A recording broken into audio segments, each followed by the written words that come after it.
सर्दियों की एक शाम साक्षी और उसकी दोस्त काव्या कॉलेज से लौटते समय पुराने बाजार की गलियों में घूम रही थी। साक्षी को अलग अलग तरह के खिलौने इकट्ठा करने का शौक था। तभी उसकी नजर खिलौनों की एक छोटी सी पुरानी दुकान पर पड़ी। दुकान के अंदर बहुत कम रोशनी थी। चारों तरफ धूल से भरे खिलौने और पुरानी गुड़ियां रखी थी। एक कोने में लाल कपड़े के ऊपर लबूबू डॉल बैठी थी। उसकी बड़ी चमकती आंखें, नुकीले दांत और टेढ़ी मुस्कान बाकी खिलौनों से बिल्कुल अलग लग रही थी। साक्षी, इसे देखना, इसकी हंसी कितनी अजीब लग रही है। ऐसा लग रहा है जैसे ये हमें देखकर मुस्कुरा रही हो। इसे मत लेना, मुझे तो इससे डर लग रहा है। यार तू कितनी डरपोक है। ये बस एक डॉल है, उल्टा देखना कितनी यूनिक है। साक्षी ने डॉल उठाई। उसे छूते ही उसकी उंगलियों में ठंडक दौड़ गई। उसने तुरंत हाथ पीछे किया, लेकिन फिर मुस्कुराकर दुकानदार से कीमत पूछी। अंकल, ये डॉल कितने की है? इस पर 500 लिखा है, लेकिन बहुत दिनों से पड़ी है। तुम 150 रुपए दे दो और ले जाओ। इतनी सस्ती क्यों दे रहे हैं? पुराना माल है बिटिया, यहाँ नई चीजें ही बिकती हैं, इसे कोई खरीदता नहीं। साक्षी ने पैसे देकर वो डॉल खरीद ली। दुकानदार ने डॉल को छुए बिना उसे एक पुराने अखबार में लपेटा और थैले में डाल दिया।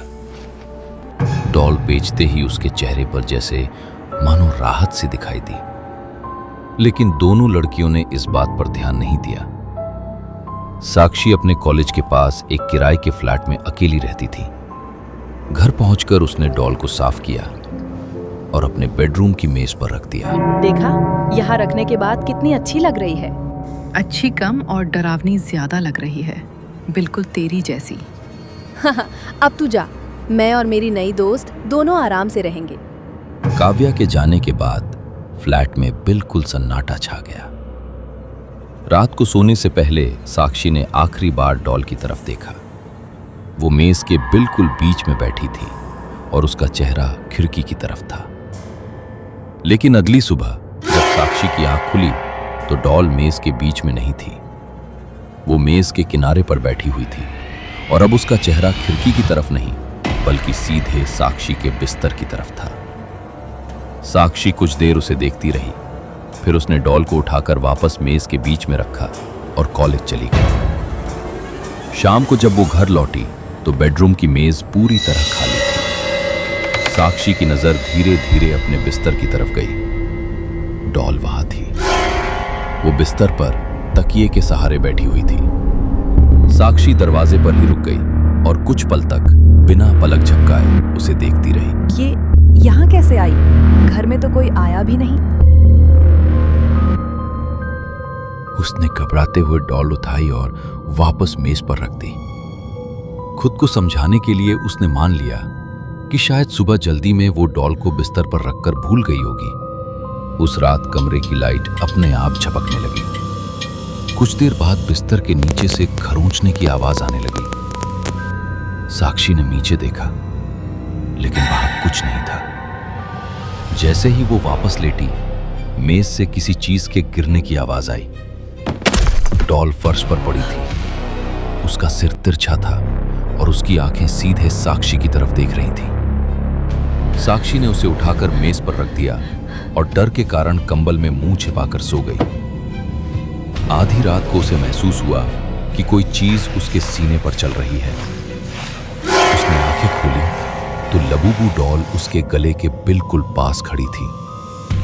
उसके छोटे हाथ साक्षी की गर्दन पर थे और वे धीरे धीरे कसते जा रहे थे। साक्षी सांस लेने की कोशिश करने लगी, लेकिन उसका शरीर हिल नहीं रहा था, जैसे मानो घुटन के मारे उसकी सांस अटक गई हो। डॉल की नुकीली मुस्कान उसके चेहरे के बहुत करीब थी। उसकी आंखों में हल्की लाल चमक दिखाई दे रही थी।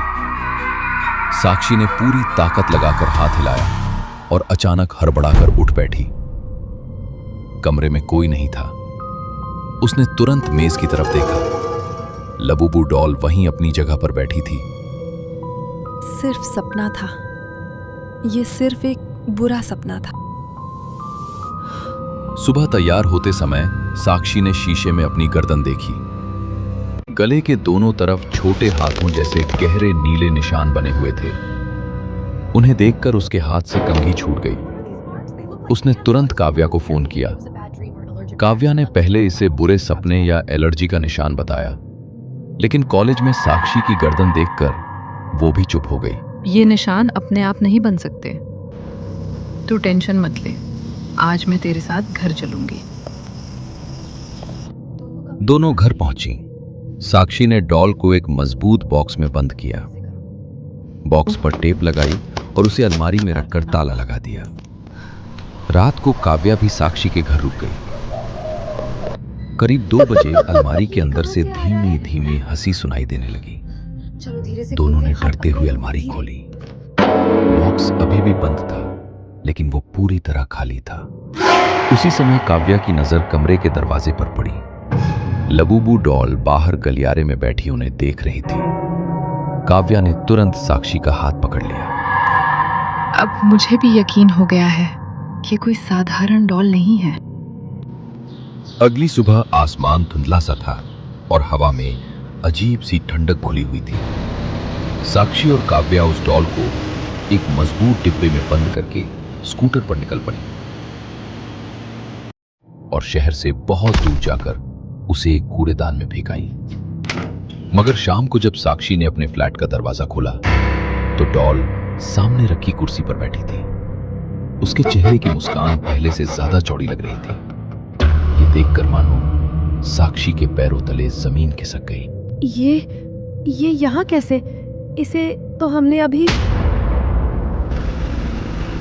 डरी हुई साक्षी ने फैसला किया कि इस बार वो डॉल को इतनी गहराई में गाड़ेगी कि वो कभी वापस नहीं आ पाएगी।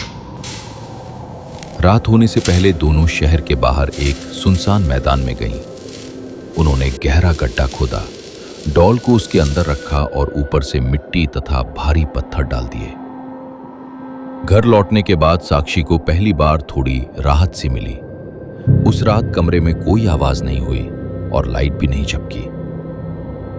लेकिन सुबह लगभग 5 बजे जब साक्षी की नींद खुली तो उसने पाया कि कमरे में गीली मिट्टी की तेज गंध फैली हुई थी। उसने नीचे देखा तो खिड़की से उसके बिस्तर तक छोटे छोटे मिट्टी भरे पैरों के निशान बने हुए थे।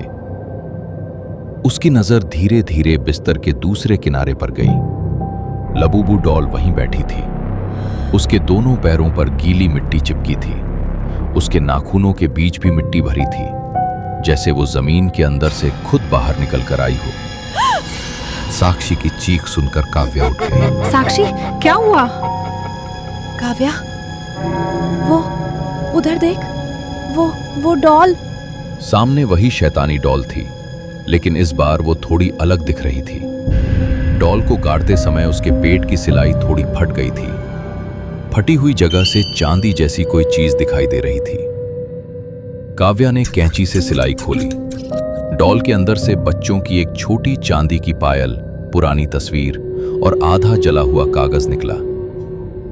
तस्वीर में लगभग 7 साल की बच्ची वही लबूबू डॉल पकड़े खड़ी थी। तस्वीर के पीछे लिखा था, गुंजन, हवेली नंबर 17। दोनों पता ढूंढते ढूंढते शहर के पुराने हिस्से में पहुंची। सामने एक जर्जर हवेली खड़ी थी, जिसके दरवाजे वर्षों से बंद थे। तस्वीर देखते ही सामने वाले घर में रहने वाली बूढ़ी महिला का चेहरा उतर गया। उसने बच्ची को तुरंत पहचान लिया। वो गुंजन थी। इसी हवेली में रहती थी और उस डॉल को हर समय अपने साथ लिए घूमती रहती थी। एक रात खेलते खेलते गुंजन पुराने स्टोर रूम में बंद हो गई। उसने बहुत आवाजें लगाईं, मगर किसी ने नहीं सुना। सुबह तक दम घुटने से उसकी मौत हो चुकी थी। उसे हवेली के पीछे उसी डॉल और पायल के साथ दफना दिया गया। कई साल बाद किसी ने उसकी कब्र खोदकर डॉल चुरा ली और पायल उसके पेट में छिपा दी। तभी से वो डॉल जिस घर में जाती है, वहां रहने वाले इंसान को गुंजन की मौत जैसा दम घुटने का दर्द महसूस होने लगता है। बूढ़ी महिला ने कहा कि डॉल को नष्ट करने से आत्मा और हिंसक हो जाएगी। उससे छुटकारा पाने का एक ही रास्ता था। डॉल और पायल दोनों को सूर्योदय से पहले गुंजन की असली कब्र में वापस रखना होगा। उसी रात साक्षी और काव्या डॉल लेकर हवेली पहुंची। हवेली के पीछे उन्हें टूटी हुई कब्र मिली। जैसे ही साक्षी ने कब्र की मिट्टी हटानी शुरू की, लबूबू डॉल उसके हाथ से गायब हो गई। अचानक काव्या चीखी।